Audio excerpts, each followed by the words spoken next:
Julen är i december och inte i november. Vi kan tycka att december är grå, men egentligen så är den vit. I alla fall inom julkalendern börjar den första, den alla barnen längtar till. 24 dagars lång väntan, lika som i fjol. Julskinka, julkorv, glögg och en kalender. Kalle Anka, juldyk och en kokosnöt. Allt som julen har är bra för våra traditioner. För vad skulle vi göra utan våran jul?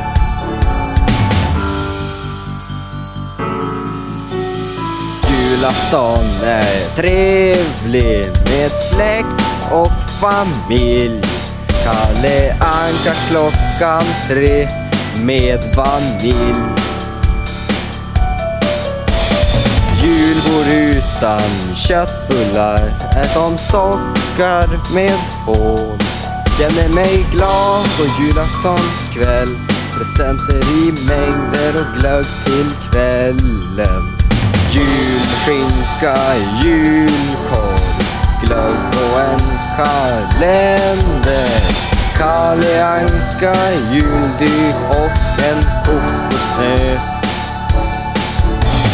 Allt som julen har är bra för våra traditioner.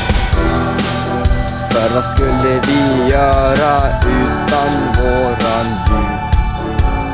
Sen när julen närmar sig kommer tomten i vår skorsten. Lämna sina presenter till alla som varit snäll. Tomten är röd för han fryser i Nordpolen. Samma med Rudolf och hans röda mule.